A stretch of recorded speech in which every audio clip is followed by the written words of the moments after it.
Welcome back to Round the Cauldron, where we talk theology, philosophy, and everyday life as a modern witch. Today we're discussing the basics of warding, what a ward is, some examples, and how you can practice creating them on your own. If you're ready to hop into the show, grab some coffee, pull up a seat, and join me round the cauldron.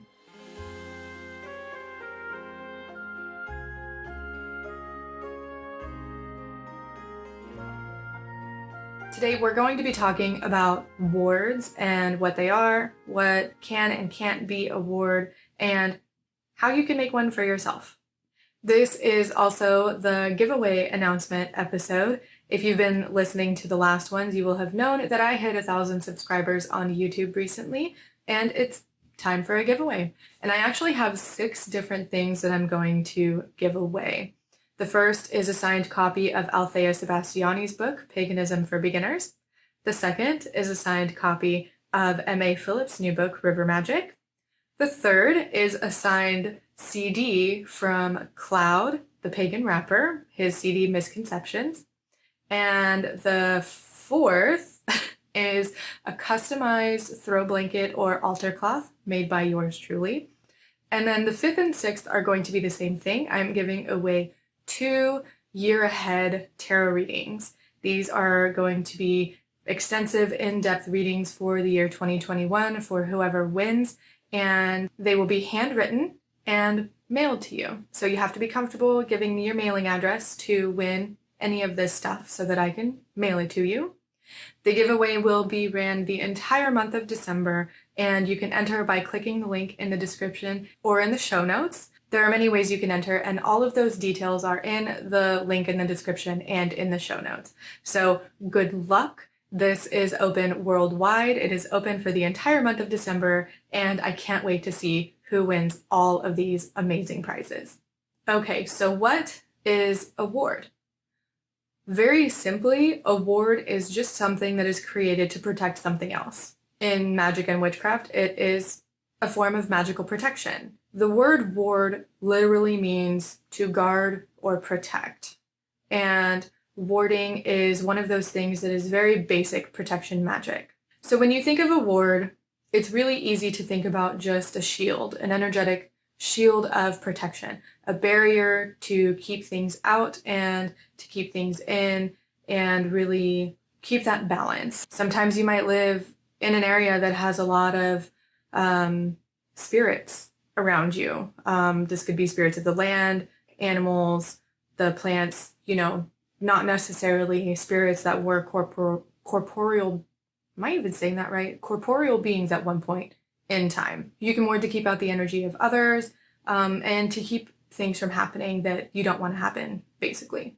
So there are a lot of different ways that you can ward, and I'm going to talk about a few of them, but I need to make it clear that warding requires a basic understanding of energy work. When you're warding, you are using your energy just like you would in any other spell work, either your energy or the energy of the objects around you or whatever you're using to ward, and creating an energetic barrier, a magical barrier around your home, for example, or around yourself. So there are 4 basic types of warding that I'm going to talk about. They are shields, decoys, protectors, and spirit creations. I talked about shielding in my protection magic video and episode, but I want to cover it here specifically because when we think of shielding, or when I think of shielding, the first thing that comes to my mind is creating a shield for myself. And a shield is exactly what it sounds like. It's an energetic barrier, normally between a person and the outside world and whatever influences are out there. But you can create a shield for basically anything. There was an exercise I used to do, oh my goodness, a really long time ago, and it helped me sleep. And it was basically a protective shield around myself and my bed when I was laying down in bed at night to go to sleep. It was a good way for me to practice my energy work, but it was also a good way to shield myself and protect myself from errant energy or influences that might interrupt my sleep or my dreams. Now you can also create a shield like my waterfall ward.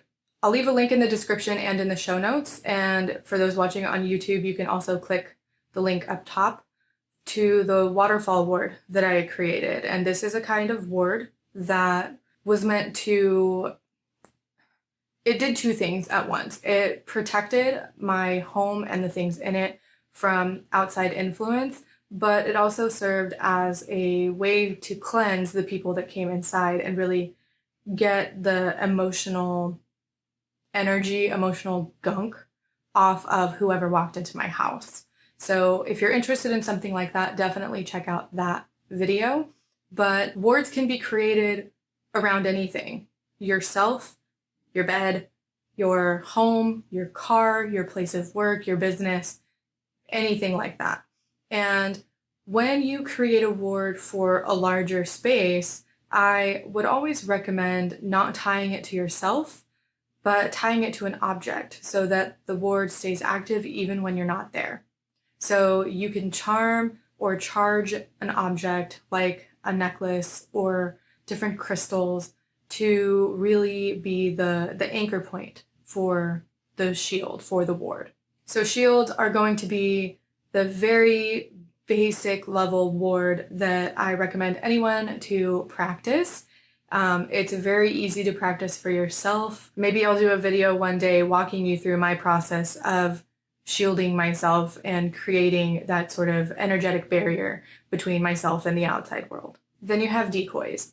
A decoy is exactly what it sounds like. It's meant to be a distraction from energy that is sent your way via curses or hexes.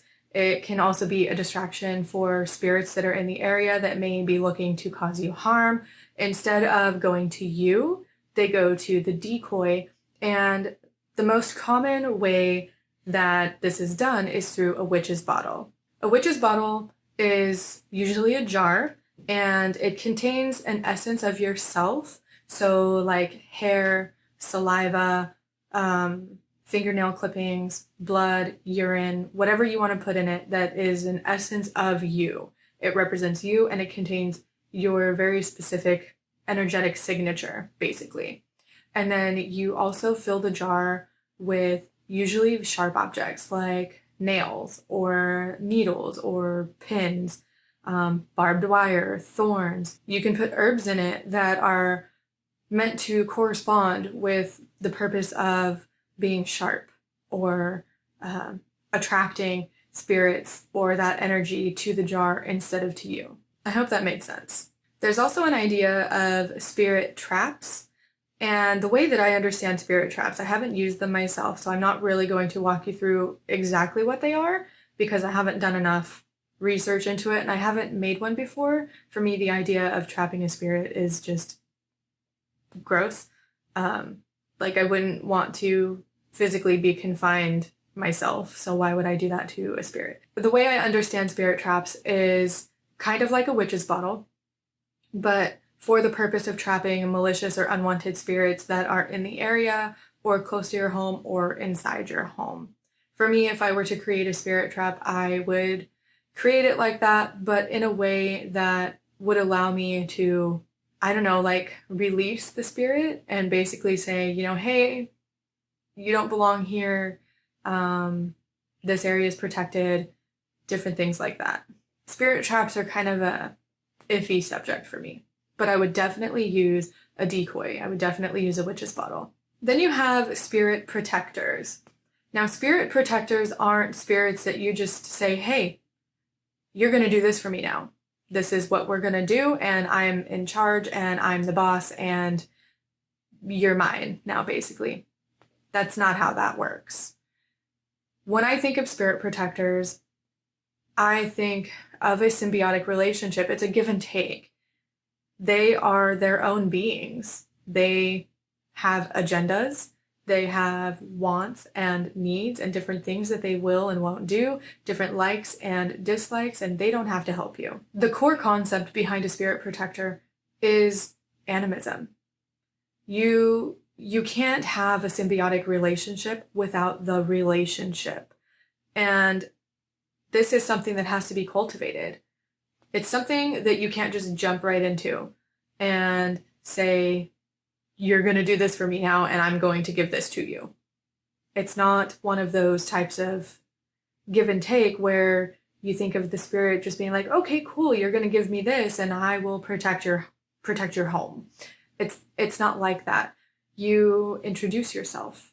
You get to know the spirit gets to know you. You figure out if you will work well together, if you both have something of value to offer each other.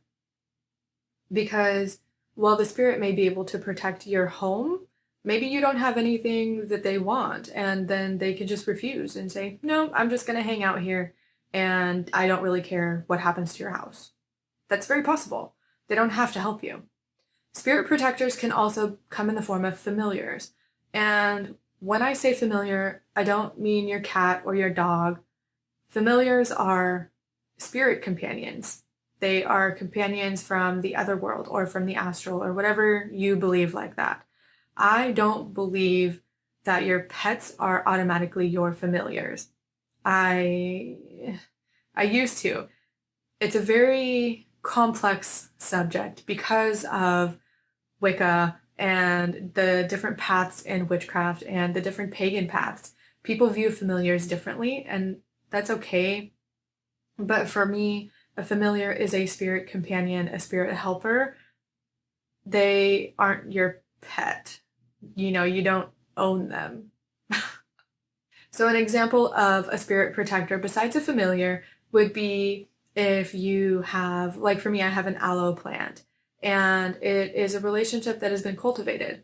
I bought the aloe plant because I like aloe plants, and through getting to know the spirit of the plant and cultivating that relationship, I give them offerings and things that they want, and in turn, they help protect my home. Now, the last form of ward is more complex, and it's not something that I would recommend for any beginner to do, and this is to have a spirit creation. I know there are different names for spirit creations, and I don't know the cultural references, and I just call them spirit creations. If you give enough energy to an object, you can create a spirit. And since this spirit is of your own creation, you have given it a purpose, and that is what it does. So you can have like a little dragon statue, right, by your front door. And every time you see it, you give a little bit of energy to it. You tell it what its purpose is, what it's doing. In this case, it's protecting your home and keeping unwanted guests away. Okay, it might be something different, but that's the example I'm running with. Every time you add energy to it, you are reinforcing the energy that's in its purpose. And eventually, with enough energy, with enough influence, it will begin to take on its own form and become sentient. And this is a way that you can create a spirit creation. And again, not something I recommend for just anyone to be doing. Definitely have a grasp on energy work and banishing, because you definitely do not want to create or summon something that you cannot banish and get rid of. Okay, so we've gone over some basics of what wards can be, what a ward is. Now I need to cover, in my opinion, what can be warded against and what can't. So when you ward, there are specific things that you can ward against, different things that you can protect against. And I'm going to be speaking in terms of my home, but this can be applied to anything that you want to ward for. You can definitely ward against outside spirits. These are going to be spirits that were people at one point, ancestors or other corporeal beings that roam the land that you live on. The spirits could be the spirit of the land, the guardians, the trees, any animals that have passed, other objects in the area. You can ward against those spirits to keep them out of your area. You can also ward against outside people. You can create your ward in such a way that it is only inviting for specific people or specific types of people. So if you really wanted to, you could ward your house to keep away solicitors or the Jehovah's Witnesses that like to go knocking on people's doors, or the Mormons that like to do the same thing. Speaking from experience. You can definitely ward your home to keep those types of people away. You can also ward against any outside influence. This is going to be if someone tosses a spell your way, whether it be a blessing or a curse. Some people don't like to have the blessings of others. For some, it can offend their deities, but regardless, you can ward your home against the influences of others, whether this be a blessing for good health or a curse, or just someone is just flinging energy around and they don't really know what they're doing and you happen to get caught in the crossfires, because that can happen too. There are a few things that are more difficult to ward against or that can't be warded against at all. And I'm going to give an opinion here that might be an unpopular one in terms of speaking about energy. Over the course of my life, I have flip-flopped on the idea of positive energy and negative energy and where those come from and how they're used and different things like that. I have gone from the belief that yes, positive and negative energy are things, to now I do not believe they are things. So let me explain. When people say positive energy, you're sending positive energy to someone, that's sort of a blanket statement, because they could be sending healing. They could be just sending prayers your way for certain situations. Maybe you're having a tough time and your dog is sick, and they say, positive energy, I'm sending positive energy to you. But is it positive energy or is it thoughts of healing? Are they saying a prayer for healing or for peace? Positive energy reminds me of like the umbrella statement of paganism. Under positive energy, there are many different things that it can be. Energy isn't necessarily positive or negative because those words mean different things for different people. Someone could say that they're sending me positive energy in the form of a pregnancy blessing. For me, negative. Do not do that. Okay? That is negative energy for me. I don't want a pregnancy blessing. So those terms are subjective to the person sending the energy and the person receiving it. And so when I think of negative energy, there are also those blanket statements underneath that maybe they're sending you bad luck or ill wishes in your job interview or something like that. So I think when we talk about energy this way, we need to be more specific. Maybe I'll do an entire episode about my thoughts on positive and negative energy, because I feel like that can warrant an entire episode in and of itself. But I don't think that you can ward against quote unquote negative energy. You can ward against influences that you don't want and curses and blessings that you don't want. But just warding yourself against negative energy is just kind of meh, in my opinion, because it's not really a thing. Energy is not positive or negative, it just is. The same way that magic is not good or bad, it just is. You also can't really ward against those that you have already invited in. When I'm speaking about this, I'm talking about deities that you work with. They're basically going to have free reign to come and go if you've already invited them in and given them a space in your home. The same thing with spirit companions and familiars and spirit creations. You can't really ward against these. You would have to banish first and then ward.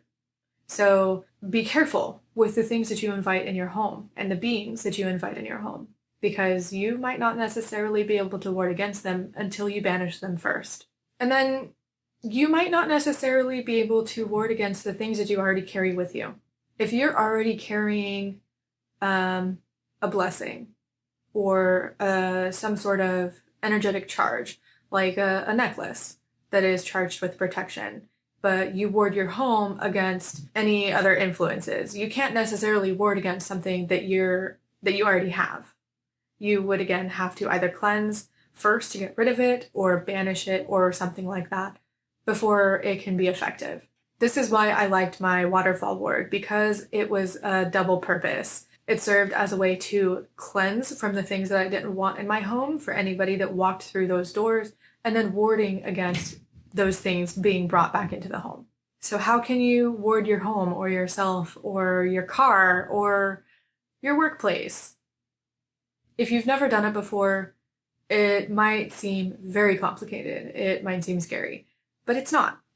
I definitely recommend practicing your shielding first. Practice on yourself, practice on an object, because you want to be able to sense that energy and make sure that once you put it up, it's still up. And when it needs to be recharged or redone, that you can sense that it needs to be recharged or done again. So energy work plays a vital role in the practice of warding. If you're ready to try a ward, then try my waterfall ward. It's very simple, it's easy to do, and it just requires a couple of ingredients and things can be substituted. I also recommend practicing with charging objects. I have a couple of different videos here on YouTube that explain how I charge different objects for protection. The same thing can be done for warding. It's basically a form of protection, and you can change those up a little bit to suit your needs. But practice charging an object, because you can charge an object over and over and over again until you feel like it's right and that it's serving its purpose. Now, in order to get the assistance of spirits, I can't really help with that because it is subjective, it is experiential. It's not something that you can be taught how to do. If you can have friendships, you can cultivate relationships with the spirits in your area. You just need to be open to it, and you need to listen to the spirits that are around you. And then lastly, for spirit creations, I gave a basic rundown of how to do it. I don't feel comfortable right now giving more instruction to create your own spirit, basically to protect your home, because it is something that I don't recommend for a beginner to do. If you really want to know how, I'm sure you can find out information on how to create your own spirits on the internet or different books. It's not something I'm comfortable with giving instructions on in this particular episode, because this is a basic introduction to warding. I hope this episode was helpful to you. I hope it gave you some ideas on how to ward, what a ward is, and really simplified it for you and let you know that it's something that anybody can do. And I will talk to you soon.